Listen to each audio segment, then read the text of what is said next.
پنجاب، سندھ اور خیبر پختونخوا کے نام سے جانا جاتا ہے۔ لیکن یہاں پر سب سے زیادہ انٹرسٹنگ بات یہ ہے کہ چھیترفل مطلب کہ ایریے کے حساب سے یہ جو بلوچستان ہے یہی پاکستان کا سب سے بڑا راجیہ ہے۔ یہ اتنا بڑا ہے کہ پورے پاکستان کی 44% زمین تو صرف اسی کے پاس ہے، یعنی اگر بلوچستان کو ہٹا دیا جائے تو سمجھ لیجئے کہ میپ سے آدھا پاکستان ختم ہو جائے گا۔ ایریے کے علاوہ یہ پاکستان کے لیے کتنا زیادہ اہم ہے اس بات کا اندازہ بس اس بات سے لگائیے کہ سمندری راستہ مطلب کہ جو ٹریڈ روٹ ہے اس کے لیے پاکستان اسی کا محتاج ہے۔ گوادر پورٹ کے جو پاکستان نے چائنا کو لیز پر دے رکھا ہے وہ یہیں پر موجود ہے، اور یہ دراصل سی پیک مطلب کہ چائنا پاکستان اکنامک کوریڈور کا اہم حصہ بھی ہے۔ اور تو اور یہ جو چائنا اور پاکستان کی دوستی کے آپ قصے سنتے رہتے ہیں، چائنا بڑھ چڑھ کر پاکستان میں جو انویسٹمنٹ کرتا رہتا ہے، جتنے بھی بڑے بڑے پروجیکٹ پر کام چل رہا ہے یا کام کیا جائے گا وہ زیادہ تر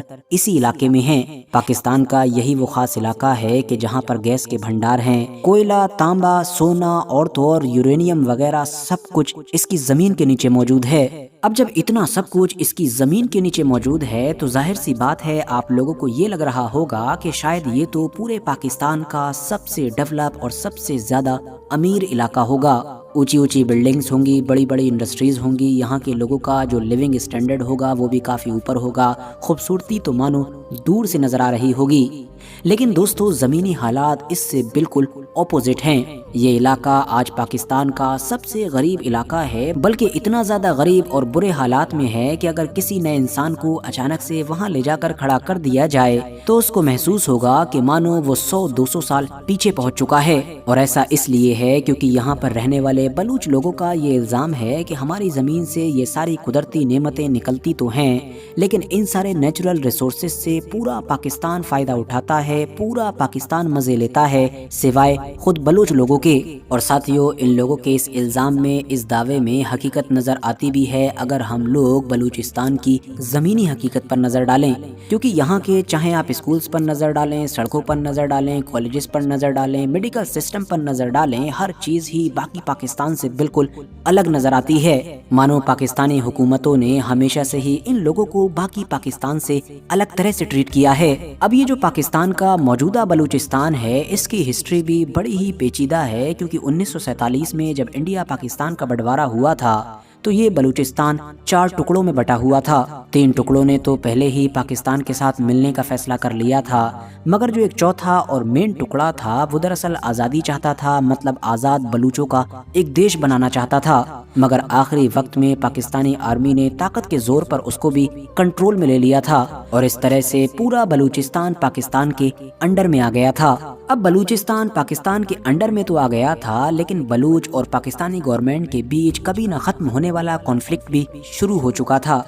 اب یہ کانفلکٹ کیوں شروع ہوا اس کے پیچھے آپ 2 وجہ مان سکتے ہیں۔ پہلی وجہ تو یہ کہ کچھ بلوچ لوگوں کا آزادی کا وہ خواب کہ جو انہوں نے پہلے دیکھا تھا لیکن پورا نہ ہو سکا تو شاید وہ اس کو بعد میں بھی پورا کرنا چاہتے ہیں، یا دوسری وجہ آپ یہ بھی مان سکتے ہیں کہ پاکستانی آرمی یا پاکستانی گورنمنٹ کا شروع سے ہی بلوچوں کے ساتھ برا رویہ، جس رویے کی وجہ سے ہی دھیرے دھیرے پھر پوری بلوچ قوم کے اندر یہ ڈر پھیلنے لگا کہ شاید پاکستانی حکومت خفیہ طور پر ان سے ان کی پہچان مطلب کہ بلوچ شناخت چھیننا چاہتی ہے، اور اسی ڈر نے پھر ان دونوں کے بیچ پہلے سے جل رہی آگ کو اور بھی زیادہ بھڑکانا شروع کر دیا۔ پاکستانی آرمی کے خلاف کئی بار بلوچ لوگوں کی طرف سے بڑی بڑی بغاوتیں ہوئیں، بدلے میں پاکستانی آرمی بھی کئی بار بلوچستان کے علاقے میں ان بڑے بڑے گروپس کے خلاف بڑے بڑے ایکشن لیتی رہی، جس کے نتیجے میں الگ الگ وقتوں پر بڑے لیول پر قتل عام بھی ہوا، اور پاکستانی آرمی کی طرف سے بلوچوں کے خلاف کیے گئے اس طرح کے کسی بھی بڑے آپریشن کے بعد اوپر سے تو یہ آگ بجھی ہوئی نظر آتی تھی لیکن اندر سے اور بھی زیادہ بھڑک چکی ہوتی تھی۔ بلوچستان کے اندر پاکستانی حکومت کے خلاف ہی الگ الگ طرح کی موومنٹ چلانے کے لیے اب بلوچ قوم کے کئی الگ الگ گروپ کھڑے ہونے لگے، جن میں سے کوئی تو آزادی کی بات کرتا تو کوئی رہنا تو پاکستان کے ساتھ ہی چاہتا لیکن صرف اپنے حقوق مانگنے لگتا۔ دوسری طرف پاکستانی آرمی کے جو ابھی تک تو کھلے عام بڑے آپریشن کیا کرتی تھی، اس نے اب خفیہ طور پر بے شمار لوگوں کو بلوچستان کے اندر قتل کرنا شروع کر دیا، اور تو اور اچانک سے لوگ